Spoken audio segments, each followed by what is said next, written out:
दोस्तों, आज की कहानी मेरी पत्नी और मेरे एक दोस्त की है। आशा है आप सबको कहानी बहुत पसंद आएगी। अगर कहानी अच्छी लगे तो एक लाइक ज़रूर कर देना। चैनल पर पहली बार आए हो तो चैनल को सब्सक्राइब कर लेना। और हाँ, गंदे कमेंट मत करना प्लीज़। ये कहानी केवल आपके मनोरंजन के लिए है। तो चलिए कहानी को आगे बढ़ाते हैं। मेरा नाम वरुण है। मैं पानीपत में एक फैक्ट्री में काम करता हूँ। मैं एक शादीशुदा आदमी हूँ। मेरी बीवी रेखा दिखने में बहुत खूबसूरत है। गोरा बदन और लंबाई 5 फीट 2 इंच की है। यह बात उन दिनों की है जब मेरी बीवी को एक बच्चा चाहिए था, लेकिन मेरी कई बार कोशिश करने के बाद भी कुछ नहीं हो पाया। जैसा कि मैंने बताया कि मैं एक फैक्ट्री में नौकर हूँ, तो हम दोनों एक किराए के एक कमरे में रहते थे। वहाँ सिर्फ एक कमरा, एक किचन और एक बाथरूम है। अगल बगल में 3-4 किराएदार और भी हैं। वहीं कुछ दिनों पहले एक पड़ोसी आया। वैसे तो वह भी शादीशुदा था, लेकिन वह अकेला ही पानीपत आया था। यह कहानी इसी आदमी की है। जब मेरी बात उससे होने लगी तो उसने बताया कि उसके 2 बच्चे हैं और वह सब उत्तर प्रदेश में रहते हैं।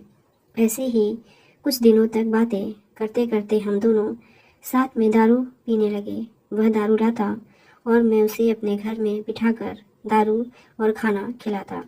वैसे तो मेरी बीवी मुझसे बच्चों का सुख नहीं मिलने की वजह से खुश नहीं थी, लेकिन मैंने नोटिस किया कि मेरी बीवी हमारे पड़ोसी को अच्छे से खिलाती थी और उसका आना उसे बहुत खुश कर देता था। यह सब देखकर मेरे अंदर बच्चा पाने की ख्वाहिश ने जन्म ले लिया। अब मैंने प्लान बनाया।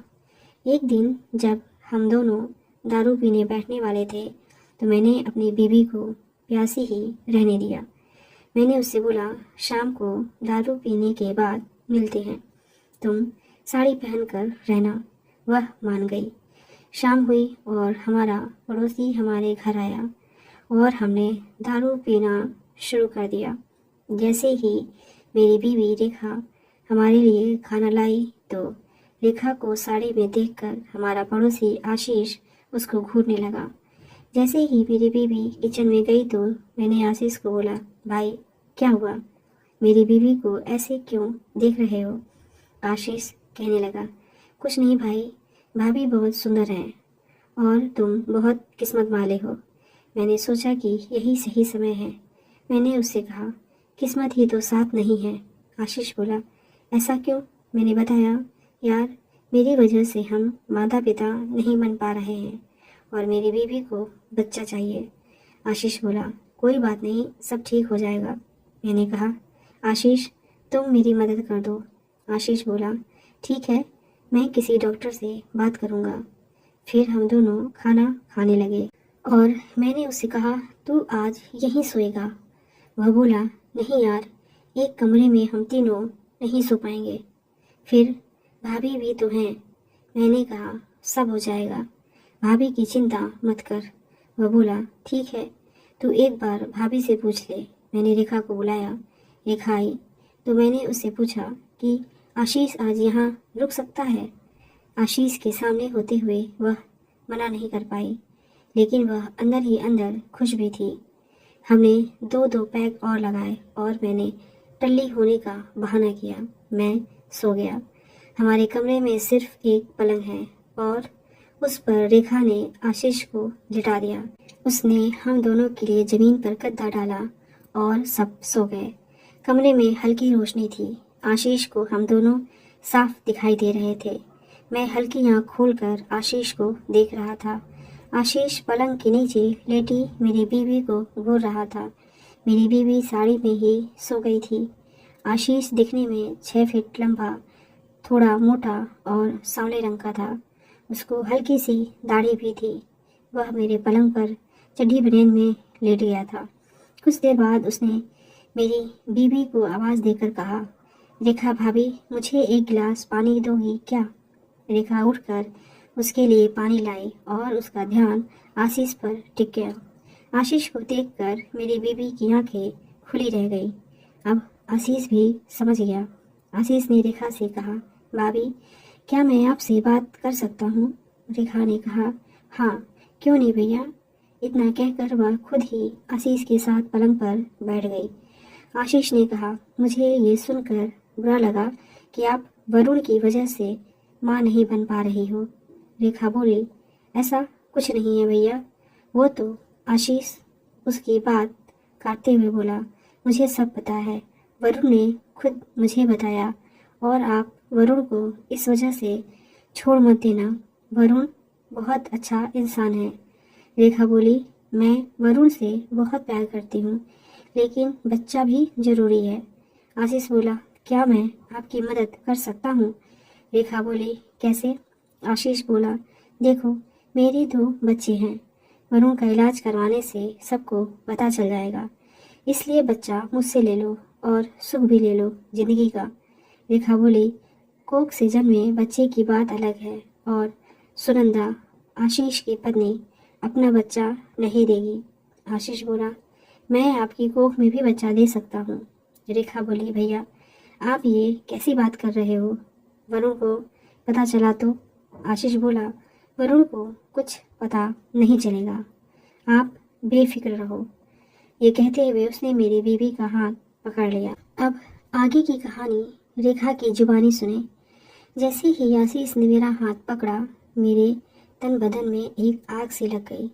वैसे तो मन तो मेरा भी था, लेकिन मैं नाटक करती हुई बोली, यह सब गलत है। आशीष बोला, कुछ गलत नहीं है।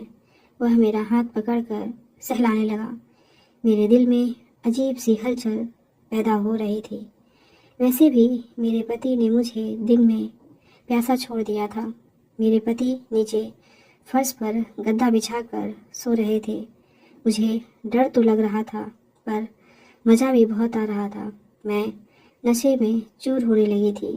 मेरे मुंह से आवाज़ सुनते ही मानो आशीष को ग्रीन सिग्नल मिल गया। जब तक मैं उसे मना करती तब तक देर हो गई थी। मुझे मज़ा आ रहा था। लगभग 10 मिनट तक ऐसे ही चला। मैं भूल गई थी कि मेरा पति भी वहीं है। मैं आशीष से कहने लगी, मुझे माँ बनना है, यही तो मेरी इच्छा है। पता नहीं कब मुझे नींद आ गई। सुबह 5 बजे मेरी आँख खुली और मैं उठकर खुद को सही किया और फिर से अपने पति के पास सो गई। दोस्तों, जैसा कि आपने सुना कि मेरी बीवी रात भर खेल खेलती रही थी और दूसरी तरफ मैं चादर ओढ़कर उनको देखता रहा। मुझे उस रात देखकर बहुत मज़ा आया। सुबह आशीष जगा और उसने मुझे बाय किया, फिर वो चला गया। अब वह जब चाहे मेरे घर आने लगा था। कभी कभी मेरी बीवी खुद उसको खाना देने के बहाने उसके रूम में जाने लगी थी। अगले महीने मेरी बीवी ने मुझे बताया कि वह बच्चे की माँ बनने वाली है। मुझे पता था, पर मैं अपनी शादीशुदा ज़िंदगी को बचाकर बहुत खुश था। साथ ही साथ मेरी बीवी भी बच्चा पाकर खुश थी। वह अभी सारा मज़ा लेती है और हम तीनों को मालूम है कि हमारे बीच क्या चल रहा है। एक दिन हम दोनों दोस्त दारू पी रहे थे तो आशीष ने रेखा से कहा, कभी आप भी तो इसका स्वाद चख लो, कैसी है ये। वह ना नुकुर करती हुई दारू पीने को राजी हो गई। हम तीनों पैक गटकना शुरू कर दिए। दारू के नशे में हम सब मस्ती भरी बातें करने लगे। उसी बीच आशीष ने मेरी बीवी को अपने पास खींच लिया। मेरी बीवी भी उसके पास बैठ गई और वे दोनों मस्ती करने लगे। मैं भी बीवी जलाकर उन दोनों को देखने लगा। मुझे भी इससे कोई गुरेज नहीं रह गया था। कैसी लगी आपको ये कहानी? कमेंट करके ज़रूर बताइएगा। मिलते हैं अगली कहानी के साथ। धन्यवाद।